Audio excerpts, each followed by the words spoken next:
All right, the next tape that we're fixing to watch is how Olde Mobile and the establishment would come in and they would arrest people right before the election, critics and people that they deemed as troublemakers. This is Noble Beasley. He is a political activist who was a part of the neighborhood organized workers. So I'm going to go ahead and play the video of Noble Beasley talking about how he was arrested right before the election and in prison on false charges after the city of Mobile decided to go and Psy-Opt the federal government. Tell me.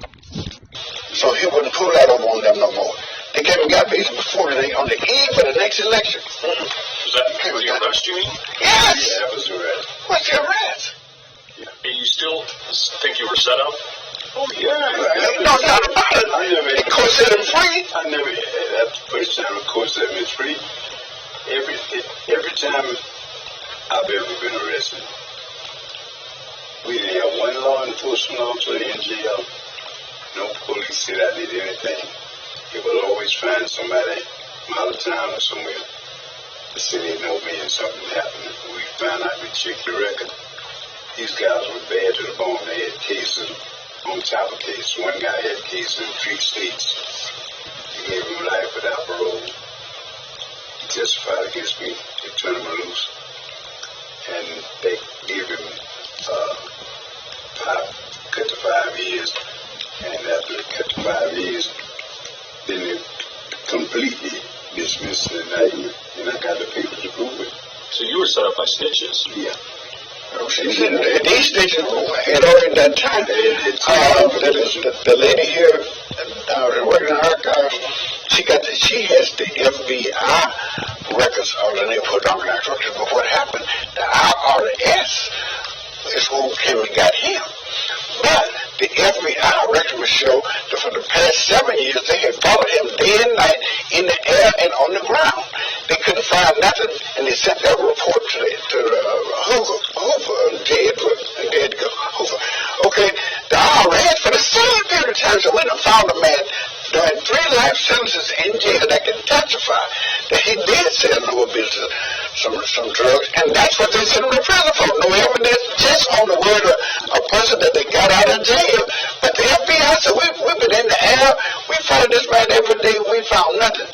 IRS came back and said, well, we got a man, and they set that man free for testifying against patients. But you had appeal after appeal after appeal. Why weren't you released earlier than when you got out? Well, when it was the 11th circuit in the first trial, with Tony and myself, they sent us for the first time with tax. Then it was no tax. They had to put it together. Then they owned business, they had drugstores. I didn't know, so I had a club.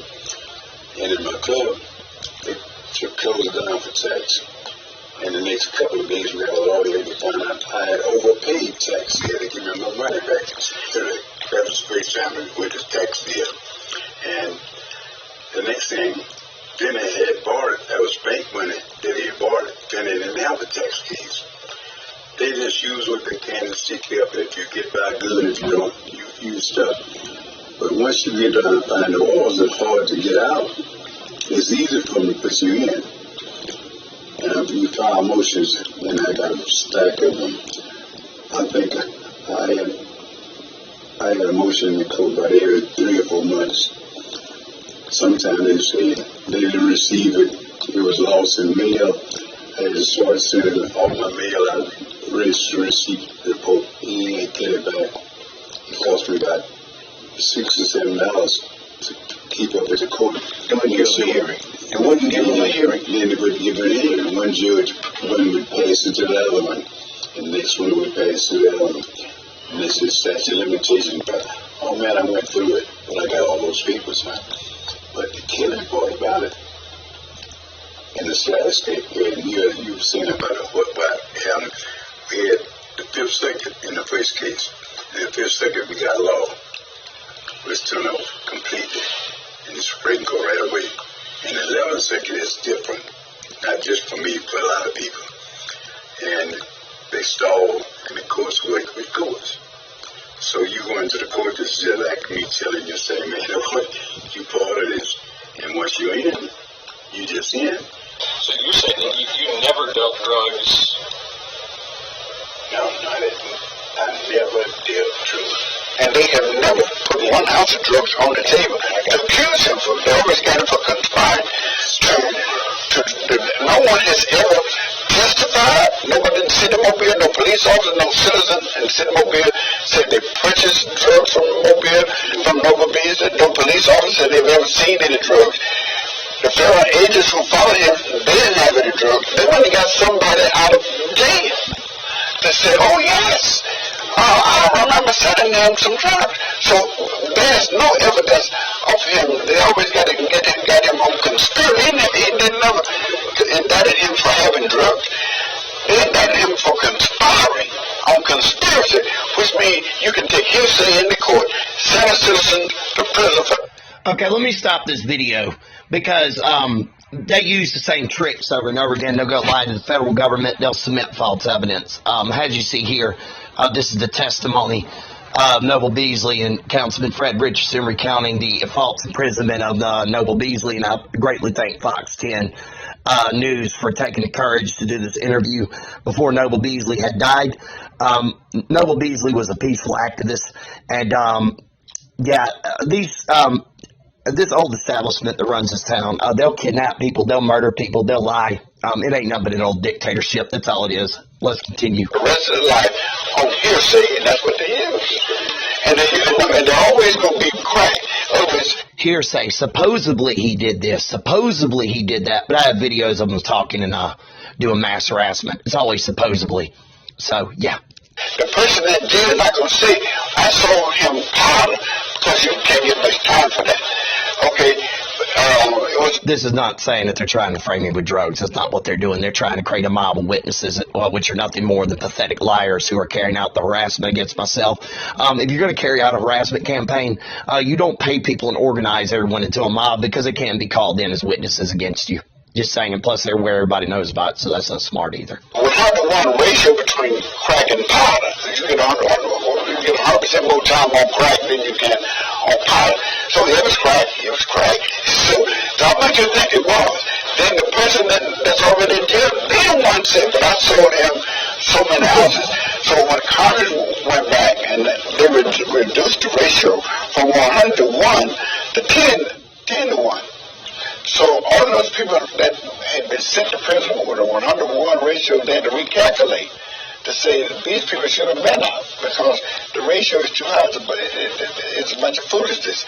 So the last time Congress passed a law, what the person, the conspirator said he sold, they had to. Notice the word conspirator, which is what this is, especially against myself.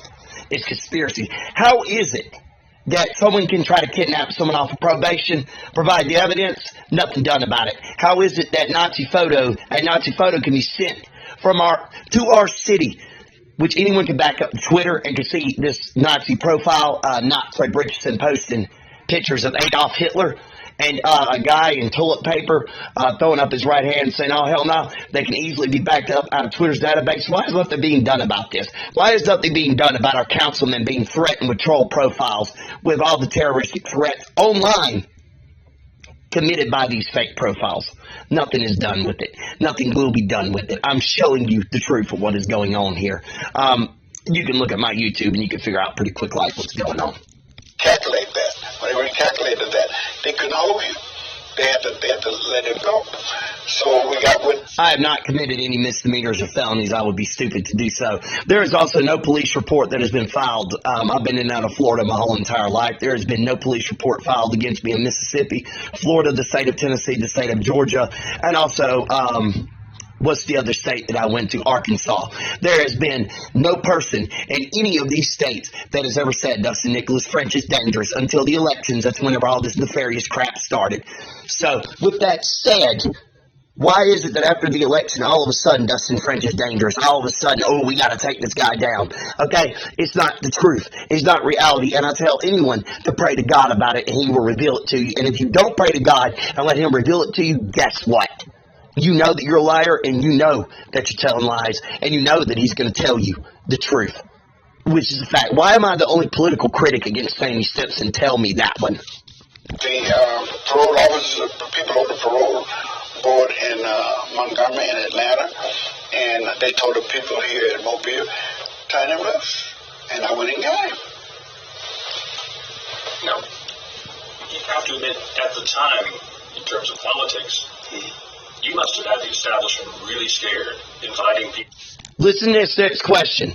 You must have had the establishment scared, because I was whistleblowing during the election about their fake profiles, and I get threatened with one by the local FBI.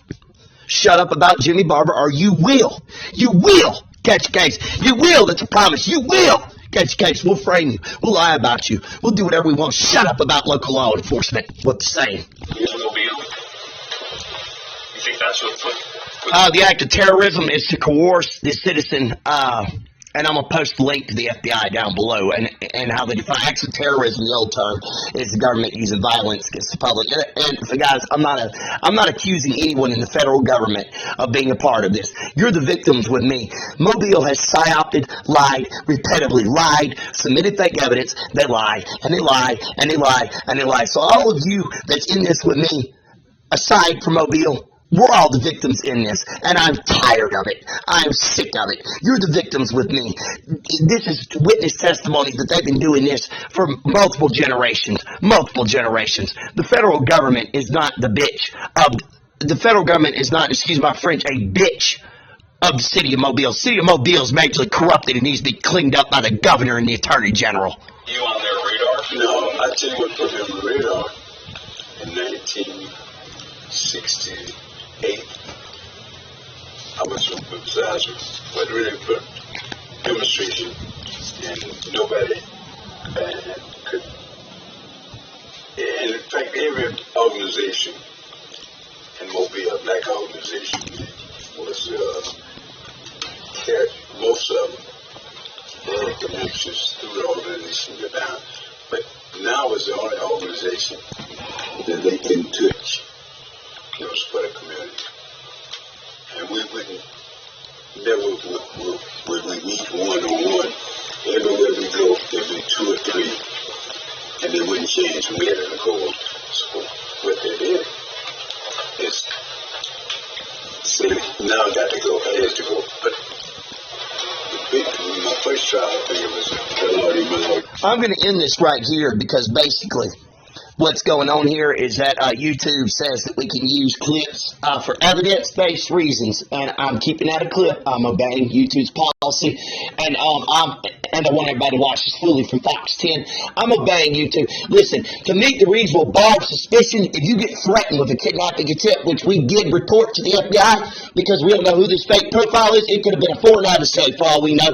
It wasn't investigated. My kidnapping wasn't investigated. Doesn't the FBI investigate that? Okay, so why are you not investigating it? That means you're guilty, that you're involved by refusing to investigate it because you knew it would go back to you. Now, I've apologized. I gave them what they want, destroyed my life to rob me of everything, and turned my grandmother away from God. They don't care. So this is so how evil, wicked, and just evil these people are. Pretty bad, horrible individuals. And I'm so glad that this happened to me so that I can prove it to the citizens. Because this is sick. This is a never-ending stalking, never-ending smoke screen and mirrors, never-ending following me around, never-ending lying. Everyone knows about it everywhere. Everyone knows the government's trying to find me everywhere. Everywhere. It's not a secret. Never-ending harassment, never-ending flying aircraft over my house. Have I acted out in violence? No, I have not. Conspiracy. Stalking, attempted kidnapping, conspiracy to kidnap. We're talking about a pile of felonies. Ultimately, what we're talking about is people trying to save their careers. They don't value human life. Even if I walk outside on my property, that lie and say I did something, keep me cooped up in my house in a prison. That is unlawful detention and unlawful imprisonment. It's your law. You get on 106.5 and say your national laws. Why don't you uphold it as a narrative? I'm talking to 106.5. I'm talking to Mobile, Alabama. You're getting on your radio show. No, you put me on your show, remember? So now I'm asking you how we are national laws, but yet you don't even obey your own laws. Hypocrisy. So basically, Amber Galley's in 2019 came and sprayed me with poison. It's on camera. I was laying by the pier. And they sent this woman to blame the Jews. She had a cell phone hanging over me, spraying me with poison when I slept, with psychotropic chemicals. And it was in the period of around July 4th, I believe. It was on the 2nd. I was sleeping by the pier during the day so that I wouldn't have to disobey the ordinances there, keeping the law. And I wake up, this woman is spraying me with chemicals. She gets out the box. Her tag number can be seen. She has a black Hyundai, I believe. Her tag number can be seen all across Panama City Beach. This is in 2019. It can be easily recovered from the databases. Matter of fact, you can look at all the cameras on the way there, across the bay, across everything else, and you can see her take the trip there, poison me to make it look like it was the Jews, the PCB. No, it wasn't. It wasn't the Jews at all. It was the sheriff of Mobile County. Period. End of story. That's a hate crime. Trying to foment violence on the Jewish community is a hate crime. Why is he not being charged? Furthermore, why is the Mobile County Jewish community laying in bed with him?